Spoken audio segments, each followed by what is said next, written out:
Hello everybody and welcome back to another video. Today we're doing a mystery mani on my client Lisa. She is a regular client of mine and usually gets a mystery mani, so this is a fun time for us. We are doing gel X extensions and Lisa is the sole reason why I stock extra long nails. She's my only client that wants XLs. I didn't even have them in for the longest time. I special ordered them just for her because she wanted longer nails. As you can see, she has teeny tiny nails, but she loves the long nail. Also, she is a nail biter and she finds, even when we've done Builder, 3D, everything on her natural nails, the only way she won't bite her nails is if we do gel X extensions. So that has been her go-to method probably for the last maybe year or so. But we're kicking things off with the prep. I started by pushing back her cuticles, and now I'm using my little e-file bit from Erica's ATA to just get up under. Is that one from Erica's ATA? Actually, that one could be from MG Art. Anyways, using a little cuticle bit to get up under the cuticle, lifting up all that skin, and then I'm just going through and trimming off any of that dead skin, being careful not to nip any live skin. I always err on the side of caution, and I'll always snip a little bit less because I find when I go around with my sanding band to rough up the natural nail, it almost... I always say this in my mind, it chews up some of the skin, and I don't mean it like rips up the skin or anything, but it like produces a little bit of extra dried skin that you maybe wouldn't have been able to nip in the first place. I don't think I'm explaining myself very well, but anyways, I usually will do the sanding band and then I'll go around and I'll nip off anything else that I can nip off that's maybe showing up on the finger.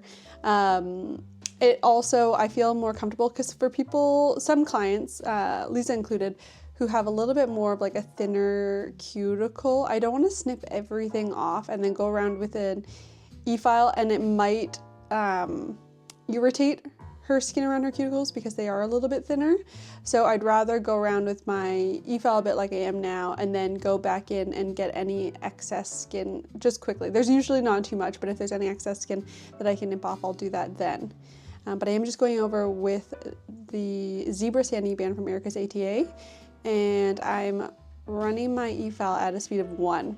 I'm going in with extremely light pressure. I don't want to take away any, like file off any of her natural nail. I'm just trying to etch it. So I'm going in with extremely light pressure on an extremely low speed. This should be at a speed and a level of like lightness that if you touch the skin, like you could go over someone's skin and it wouldn't irritate them with the sanding band. You don't want to apply any pressure when you're doing that because we're just trying to create little grooves. We're not trying to like remove anything. And now I'm just going in and I'm just nipping off any of that extra skin that I found after I used my sanding band, and just cleaning things up a little bit more. And then we're going in and we're sizing our gel X tips. These are the XL almonds, I believe. And just going through, they are the are they the sculpted? I feel like XLs only come in sculpted. I'll have to take a look after. They'll be in the description box. Whichever ones I use will be down there. And then after I've sized those out and after I've etched the insides of the tips, I've wiped Lisa's nails down and I'm just going through and I'm applying a base coat of the Diami Feel So Good base. This is my preferred base, or my preferred gel for gel X application. So I like to start with a base coat. I know some people don't, but I like to start with a base and then cure that before going in with the application of the actual nails. So I'm just starting off on the ring finger there. I pulled my black little sheet out from underneath so you could see a little bit more clearly. But just going through, I apply it and then I'm holding from the cuticle area because I always get worried that the nails aren't going to be straight if I apply it while holding it from the free edge. And then I just go through with my pin cure light. Always like checking to make sure the nail doesn't feel too hot as I'm curing because I don't want any heat spikes. And I always tell my clients, like, let me know if anything's burning so I can lay off for a sec. But just going through, I'm going to apply all 5 nails and then I'll get her to pop her hand in for a full cure. After the hand is done, I get her to flip her hand upside down and I'm just using a bit of acetone on a dense brush and I'm scrubbing the undersides of the nails. This not only is going to help get any extra dust out, but it's going to chemically etch the underside of the nail in preparation for application of a top coat underneath. Now I like applying a top coat underneath because if there's any little bits that are sticking out from the Diami Feel So Good base, I want to cap those in because that will remain sticky underneath the nail. And I don't want dust or anything weird getting stuck under there. So that's why I'm capping in the underside with the top coat. Also, if you're doing any clear designs, having a top coat on the underside of the nail will really make the nail a lot more glassy looking. That's a really nice finish. If you see your pinky right there, you can see it looks like the extension looks very clear and glassy, which is really, really nice. I'm just taking the sanding band, I'm going around the cuticle edge and I'm just smoothing out any like gel or any lip or anything like that, any gel that's maybe seeped out. The newer Gel X tips are pretty thin at the cuticle, so there's really not too much to smooth out, but I do that. And then I did etch over the entire nail with the sanding band just to rough it up, but I also went over it again with acetone to smooth out the cuticle area a little bit more, and I also just kind of take a bit of that acetone down the entire nail to smooth out a bit of that etching. I still want to keep the etching because I put it there for a purpose, but I just use that to smooth it out a little bit. I am using the Zombie base coat and applying a base coat layer here. You don't have to apply a base coat if you've etched your tips up, but because I leave a little bit of a gap between the cuticle and the nail, the Gel X extension, I do like to fill in that gap a bit with the base coat. And then I'm just going to go in and start painting my color. So I'm using the Bandy Black. I'm really enjoying, I only have black and white from Bandy as like solid colors, and I'm really enjoying them, so I'd be curious to try more of those. Using a little magnet gel. The black nails are not going to stay black, but they're just going to be black for now. So just applying those. I used the a shade from the Rosy Hip Quartz collection on that ring finger there, which as of now kind of just looks clear, but it'll come to life in a little bit. I actually end up using 2 shades from that collection on the magnet gel fingers, you'll see. And then this is just a gel polish from the Yogurt Nail. I really like this tone. It's like a nice cream color and I end up using it quite regularly. It's like a little bit warm, it's not quite white. So this is the second coat I'm applying of the Rosy Hip Quartz collection. After everything's cured, I'm going in with the second coat and I'm just gonna magnetize this layer. I will be going in with another coat of a different shade to add a little bit of warmth, but we'll get to that momentarily.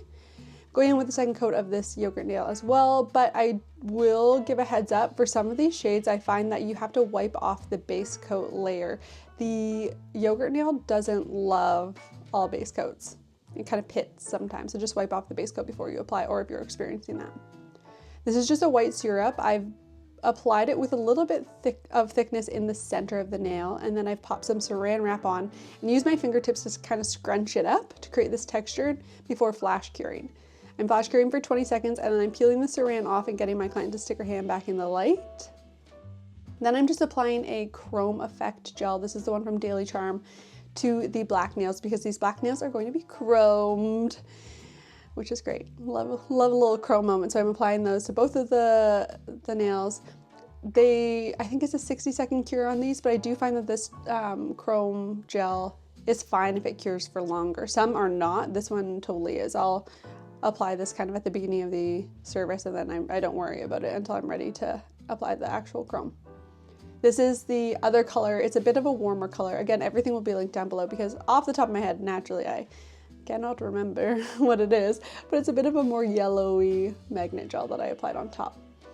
But I am going in with some silver chrome. This is it's Nail Bio, I believe, but I can never find the link for it on Sweetie's website, which is a little frustrating. Maybe it's up now. Maybe it had sold out.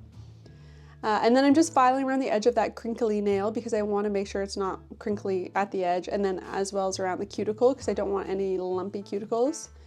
I'm also filing around the chrome nails in preparation for later on when I apply more gel on top. Pop in some rhinestone gel on to apply my big angel charm there, the star of the show. And then I'm using the Cocoist non-wipe accessory bond in black to paint a design on top of the chrome nails. I love this gel because I use it for chrome application, so in like more detailed situations. So I am going to be using this, and then once it's cured, I'm going to apply more silver chrome on top. And I'm going to be using it on quite a few of the nails. 2 on this hand and then I think a couple on the other. And I love this because it does leave a little bit of a textured raised effect. You're not applying smooth on smooth. And for the technique that I'm doing today, it's definitely helpful. You definitely want a little bit of a raised gel moment because we are going to be applying a sheer black gel over top to kind of add a bit more of like an antique-y depth situation. Fairy Aura Nails has been posting some gorgeous tutorials which inspired this nail here, as well as the angel nail, about like kind of doing this like antique-y vibe, kind of vintagey, worn, I don't know, fantasy type of vibe. I will link their Instagram down below if you want to check those out as well. And so now I'm just going over with a sheer black. This one's from the gel bottle and it's a bit cooler, but I have since used the Nail Thoughts Builder Base in Licorice, which is a little bit of a warmer sheer black, and I really liked that as well. I am top coating these nails in because they are finished, so I'm just using the Young Nails Gloss Gel. And now I am applying some more rhinestone gel and popping these frames on that I created. I used a mold and some gel to create these frames, and then I painted over them with a gold ink. I love using inks for when I'm creating charms because it applies so thinly that it really doesn't take away any of the detailing. And then I'm just using one of the magnet gels from the Nail Coaster collection, and I'm creating a little kind of like orb gem situation on this thumb here. I had intentionally painted a circle so I could fill it in with a magnet gel and create this beautiful gem-like effect. So I'm just going ahead and doing that now. Do a little magnetization. And then I'm going to flash cure that before popping her hand into the light. Similarly, inside these frames, I've popped more of the same magnet gel, and I'm just going to apply, or I'm going to magnetize them as well to create a similar kind of orby effect. But these are set down quite low into the frames because the frames are a little bit on the thicker side. So I'm going to magnetize them, I'm going to cure them, and then I'm actually going to fill the frames with a little bit of a clear 3D gel. I'm going to use the Crazy Top Thick from Jinbei, and that'll fill them up nicely. Again, I'm going back in with the Cocoas Accessory Bond on this nail over here, and I'm going to paint out some little like glitter stars that I'm going to apply chrome to.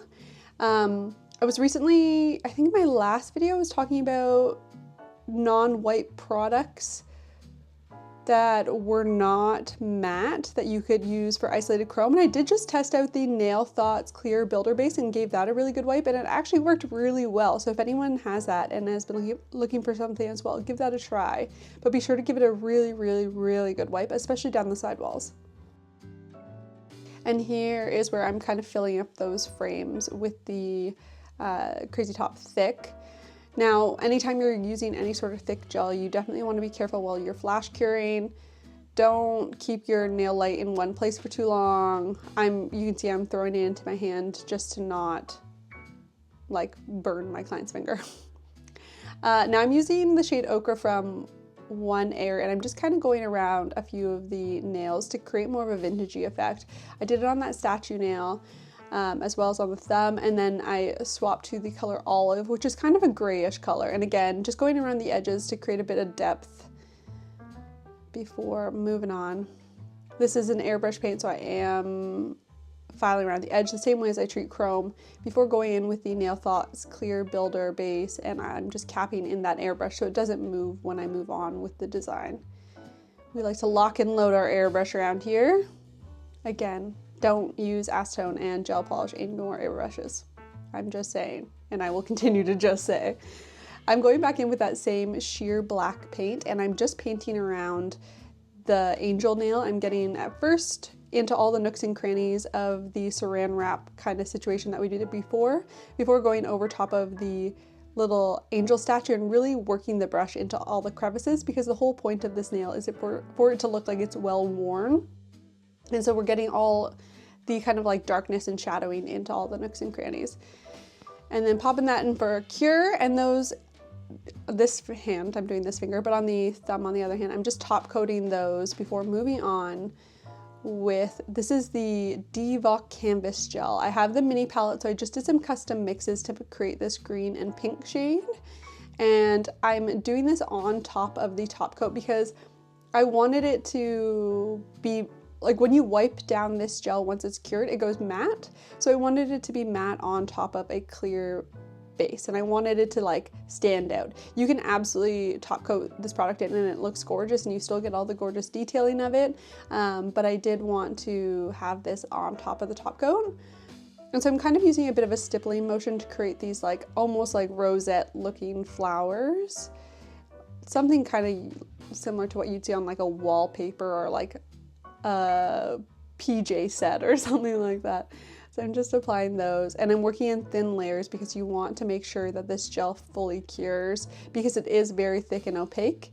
So you definitely cannot apply too much of it. Speaking from experience, I've applied too much on myself and it got very messy and very out of hand. So definitely work in thin layers. I think I do 2 layers of the pink just to build up a bit more texture. But yeah, I really love the way that that turned out. It's super cute. After applying the black over top of the angel nail, I'm just going in with a bit more of the shade Ochre, and I'm just adding a little bit more warmth to this set because I didn't want it to feel too cool. But here we have it. Here is the finished set. I love the way that they turned out. Let me know what you guys think down below, and I will catch you in the next video.